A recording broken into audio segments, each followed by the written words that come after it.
It's been 1 year, guys, since the Nintendo Switch first came out.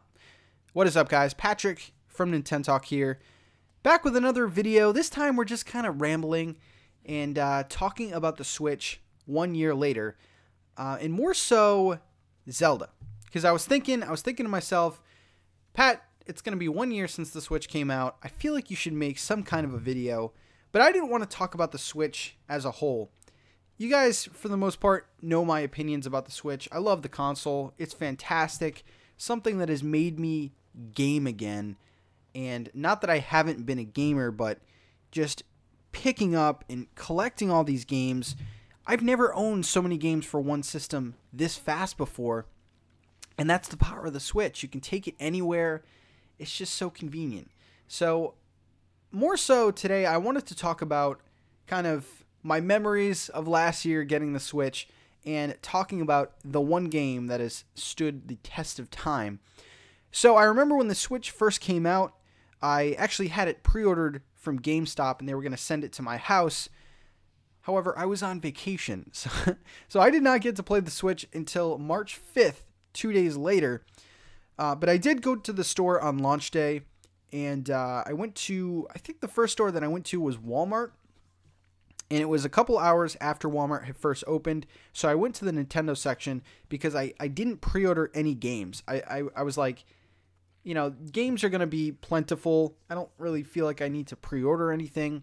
So I went to the Nintendo section, and oh my god, there was 3 special editions of Breath of the Wild.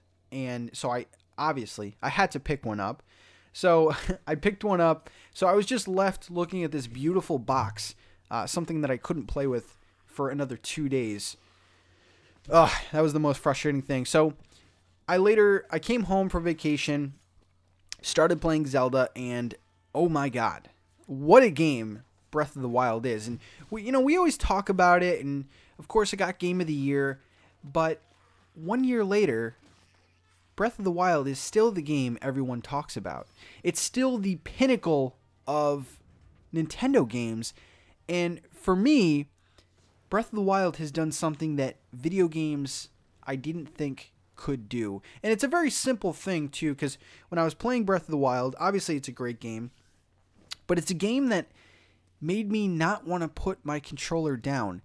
You know, I was captivated in this world, this story, and for me, I've played good video games before, but nothing quite like this. And I feel like Breath of the Wild is the perfect game, at least for me, because I love open world games. I love games with action and combat, but I also like games that take a slower approach and kind of let you digest everything that's in the world. So for me, Breath of the Wild is the perfect game, even still. There's been DLC content that has been added, and it's just perfect. Everything is perfect. And I've actually started my second playthrough now, and I'm having such a great time experiencing new things that I missed in my first playthrough. So that's always cool. And especially with the DLC added content, you know, getting the Korok mask and, you know, getting the Majora's mask, it definitely adds to the overall experience in ways that my first playthrough, it was impossible to do. So I think Breath of the Wild, it's kind of an interesting case because, you know, even 1 year later, we've had so many good game releases. Super Mario Odyssey, which I think is one of the best 3D Marios of all time.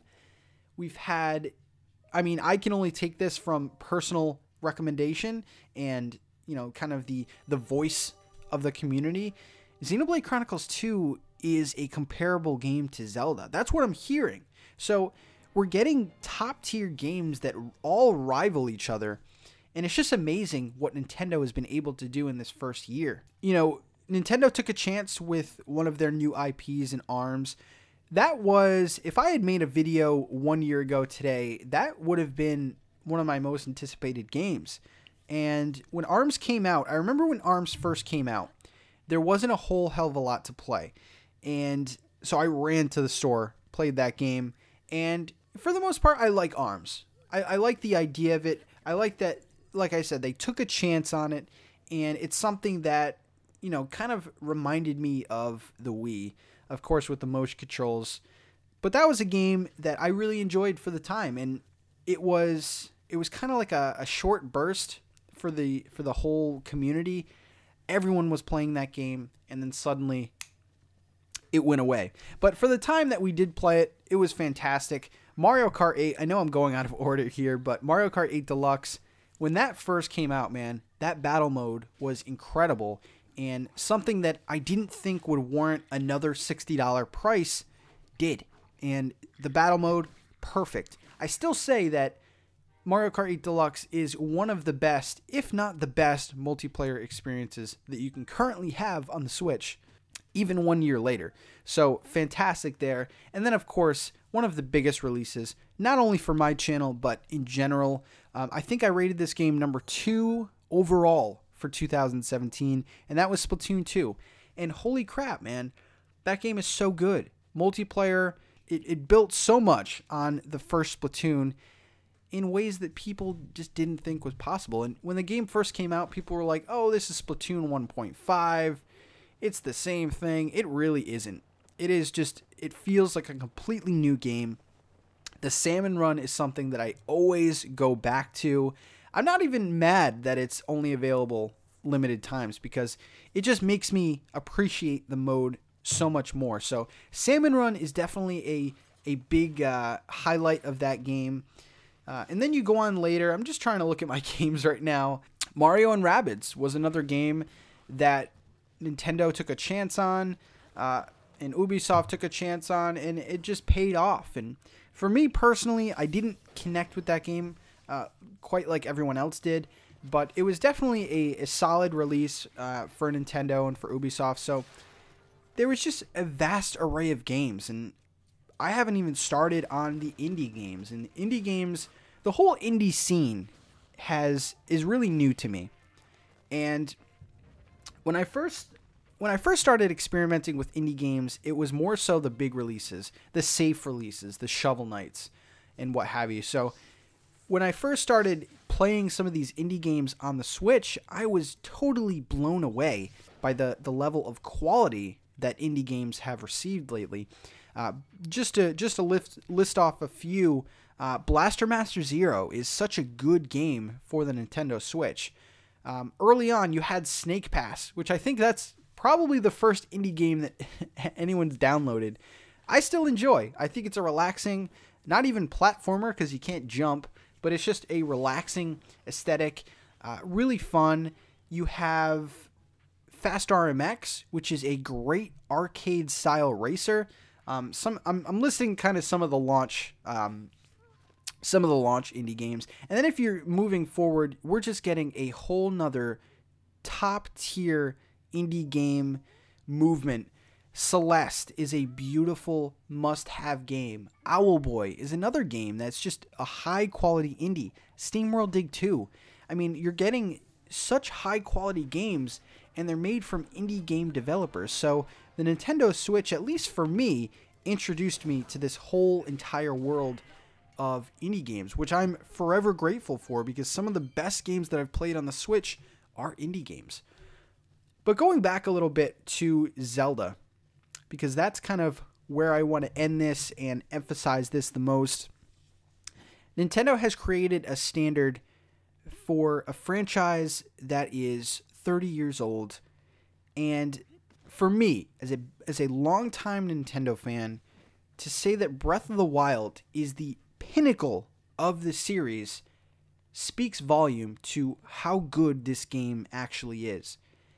And every time that I start playing this game, and every time that I see this game in action, I am constantly blown away by how good this game actually is. And when this game was, kind of in contention with Super Mario Odyssey for Game of the Year and quote-unquote best game on the Switch, for me, it wasn't even a competition. I love Mario. It's a fantastic game. It's one of the best controlling platformers of all time. But you can't deny the just pure special nature that Breath of the Wild gives you. Whether it's the subtle sounds of the environment, the little piano notes that you hear, It's just a fantastic, fantastic experience. And I just can't say enough good things about Breath of the Wild, to be completely honest with you. So, 1 year has gone, it's come and gone, and as I look to the next year of the Nintendo Switch, I'm very much hopeful. And for the first time in a while, I have put complete faith into Nintendo. Everything that they've done to this point has been a beautiful, just well-calculated move. And there are a ton of games that we can look forward to in the future that could be groundbreaking games.